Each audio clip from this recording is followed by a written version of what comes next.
most gruesome crimes committed by children.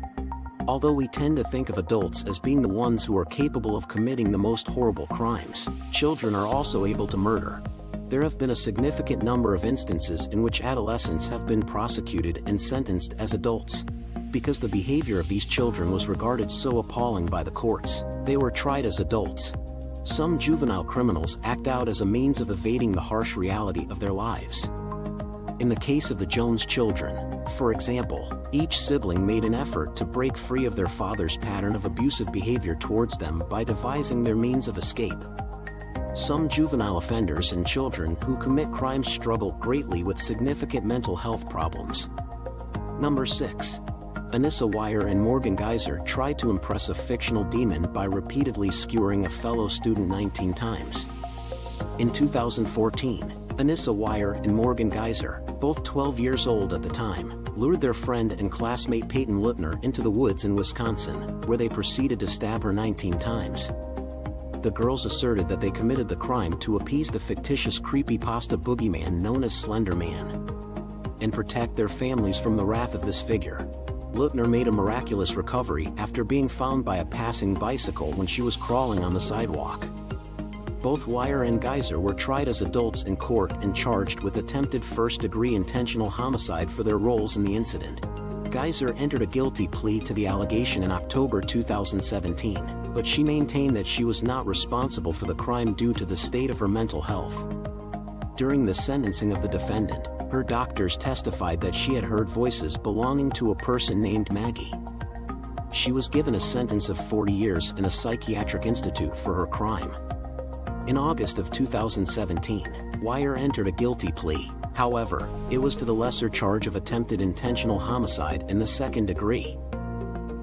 She was given a sentence of 25 years in a psychiatric facility because the prosecutors claimed that she, too, suffered from mental illness and was therefore not criminally liable. Number 5. Denver Jarvis, Michael Bent, and Jesus Mendez put friend on fire over $40. In 2009, authorities in Florida arrested 5 adolescents for setting fire to a 15-year-old boy named Michael Brewer. Following a dispute involving a debt of $40 related to video games, Michael Bent stole the bicycle that belonged to Brewer's father and then plotted an attack on Brewer after he was unable to pay his debt. While Denver Jarvis applied the rubbing alcohol to Brewer, the group restrained him and kept him down. Jesus Mendez took out a lighter and started a fire in the young person. When Brewer frantically tried to stop, drop, and roll in the front yard to escape the blaze, his clothes began to burn off of his body because the fire was so intense. He was eventually able to put out the fire by jumping into a pool, but more than 65% of his body was scorched in the process. 3 of the 5 teenagers involved were charged with attempted second-degree murder and tried as adults. These 3 were Denver Jarvis, Michael Bent, and Jesus Mendez, all of whom were aged 15 or 16, respectively. Both Bent and Mendez were given a sentence of 11 years in jail for their roles in the battery. In addition, Mendez was sentenced to 19 years of probation. Jarvis was given a sentence that included 8 years in prison and 10 years of supervised community probation for his crime. Number 4.10-year-olds both Robert Thompson and John Venables are responsible for the death of a child. Robert Thompson and John Venables, both of Liverpool, were 10 years old when, in February 1993, they were responsible for guiding James Bolger, then 2 years old, away from a shopping center parking lot in Bootle. After taking him to the Leeds and Liverpool Canal and dropping him on his head there, which prompted him to start crying, the boys left him there. There were as many as 38 witnesses who did not step in to help. Only 2 people pushed back against the lads, both of whom were 10 when they claimed the toddler was their brother. Afterward, Venables and Thompson dragged Bolger to train tracks, where they assaulted him by kicking him, stepping on him, and throwing rocks at him. They also smeared blue paint in his eyes. They forced him to eat batteries, and the police suspect that the boys may have also placed batteries into the anus of the toddler. The boys then dropped a railway bar weighing 22 pounds on top of Bolger's head, which resulted in the fatal fracture of his skull in 10 different locations. 42 people were injured as a result of Bolger's actions. According to the Telegraph, The boys have been ordered to be detained at Her Majesty's pleasure, which is the typical substitute penalty for life imprisonment given to a juvenile criminal in situations when the adult term would be too harsh. The couple was given new identities and released from custody in 2001 as a result of a groundbreaking court ruling. Nevertheless, Venables has been in and out of prison ever since for the distribution of pornographic photos of children. Number 3. Curtis and Catherine Jones were responsible for their father's girlfriend's untimely death after shooting her. When Curtis and Catherine Jones were 12 and 13 years old, respectively, they seized their father's revolver in January 1999 and shot and killed their father's girlfriend, Sonia Spites, who was 29 years old. At first, those who were close to the siblings asserted that the motivation behind their actions was jealousy.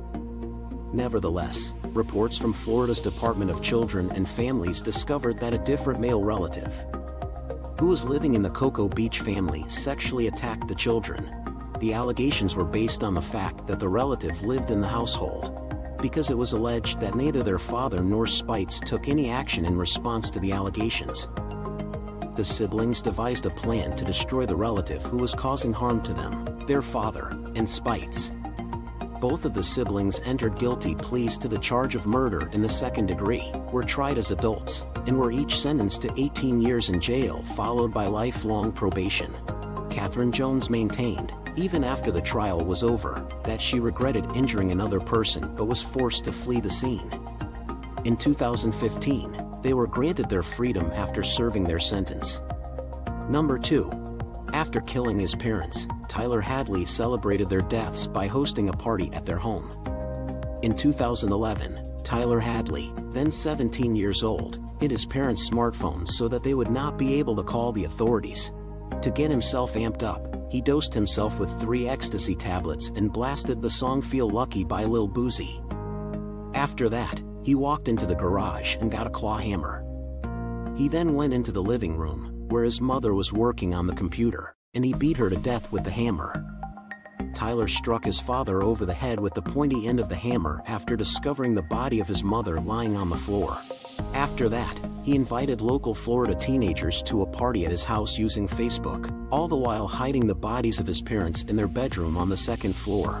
The celebration was attended by more than 50 guests.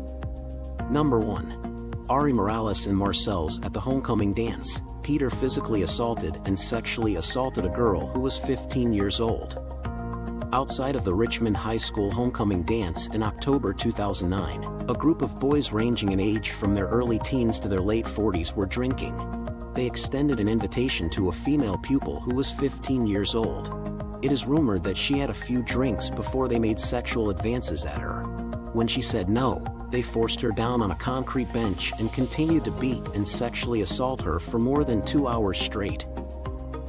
They inserted alien items into her body, burned her with cigarettes, and poured enough alcohol down her mouth to give her a blood alcohol level that was dangerously close to the point of death. At one point, one of the assailants even used the girl's smartphone to call her father and brag about how skilled she was in sexual encounters.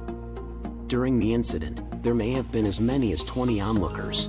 The law enforcement officials believe they were aware of what was going on, but none of them called for assistance.